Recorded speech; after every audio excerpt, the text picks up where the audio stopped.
menjalankan bisnis itu bukan sekadar soal jual beli. Ini adalah perang strategi, ketahanan mental, dan ketepatan mengambil keputusan. Banyak pengusaha bermimpi sukses, tapi hanya sedikit yang bisa bertahan. Mengapa? Karena mereka tidak siap menghadapi badai. Aku sendiri sudah merasakan jatuh bangun, dari hampir bangkrut hingga akhirnya bisa membangun imperium bisnis yang stabil. Hari ini, aku akan membagikan teknik dan trik yang aku gunakan untuk bertahan dan berkembang di dunia bisnis. Bukan sekadar teori, tapi pengalaman nyata yang telah menelan pahit dan manisnya dunia usaha. Siapkan catatanmu, karena ini adalah pelajaran bisnis yang tidak diajarkan di sekolah.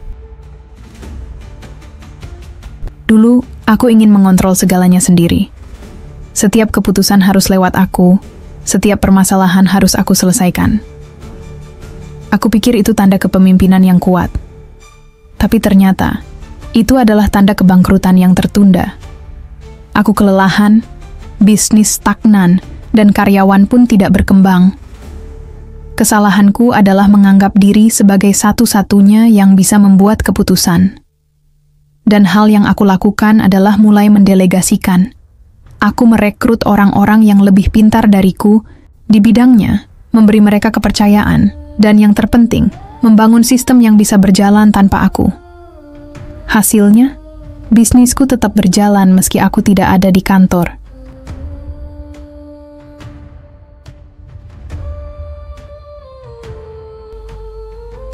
Banyak bisnis mati bukan karena tidak ada pelanggan, tapi karena mereka kehabisan uang tunai untuk operasional.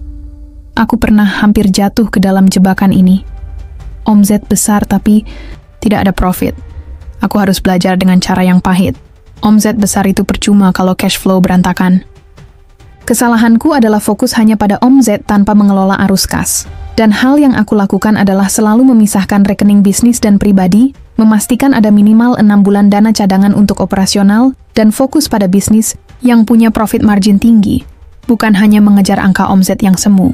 Dan satu hal yang aku pegang teguh, ekspansi hanya boleh dilakukan jika bisnis yang ada sudah benar-benar stabil.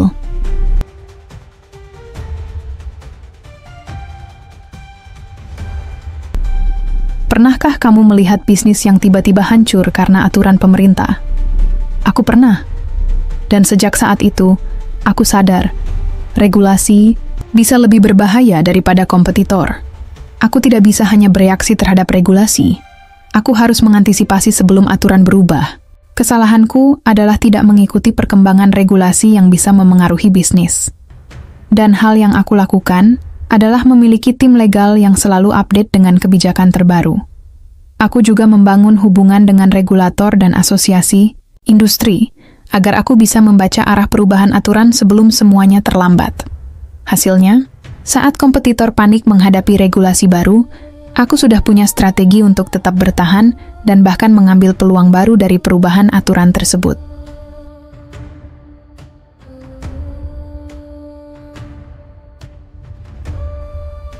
Banyak pengusaha yang terjebak dalam perang harga. Mereka berpikir, kalau lebih murah, pasti lebih laku. Tapi kenyataannya, perang harga hanya akan membunuh bisnis lebih cepat. Aku belajar satu hal. Orang rela membayar lebih mahal jika mereka percaya pada brand kita. Kesalahanku adalah terlalu fokus menurunkan harga demi memenangkan pasar. Dan hal yang aku lakukan adalah berhenti bermain harga dan mulai bermain branding.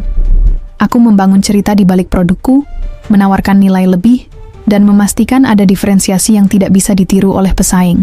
Hasilnya, aku bisa menjual produk dengan harga premium dan tetap laku.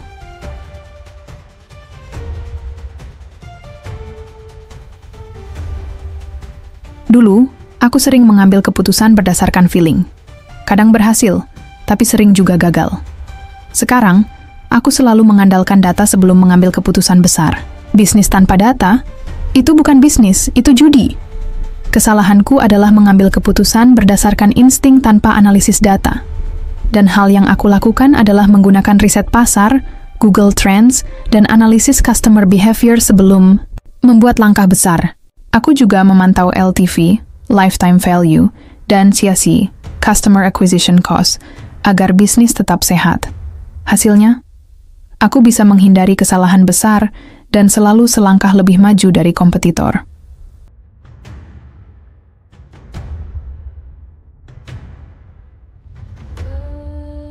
Aku pernah ditipu orang yang sangat aku percaya. Aku belajar bahwa dalam bisnis, kepercayaan itu baik, tapi kontrol yang lebih baik. Aku membangun sistem agar bisnis tetap aman, bahkan jika aku tidak mengawasi langsung. Kesalahanku adalah percaya sepenuhnya tanpa kontrol yang jelas. Dan hal yang aku lakukan adalah menerapkan audit berkala, membagi wewenang keuangan, dan menggunakan teknologi untuk memantau transaksi secara real-time. Hasilnya, tidak. Ada lagi kebocoran atau penyelewengan yang bisa mengancam bisnis. Bisnis itu bukan sprint, tapi maraton. Banyak orang ingin sukses cepat, tapi aku belajar bahwa bisnis adalah permainan jangka panjang. Yang bertahan bukan yang paling cepat, tapi yang paling kuat. Pelajaran utama, bangun bisnis yang bisa bertahan, bukan sekadar viral sesaat. Fokus pada strategi, buat hanya kerja keras tanpa arah. Jangan hanya mencari uang, tapi bangun bisnis yang memberi dampak. Jadi sekarang aku ingin tahu, dari semua teknik ini, mana yang menurutmu paling penting dalam bisnis? Tinggalkan komentarmu di bawah, dan jangan lupa like, share, dan subscribe untuk lebih banyak strategi bisnis yang bisa membawamu ke puncak kesuksesan. Sampai jumpa di video berikutnya.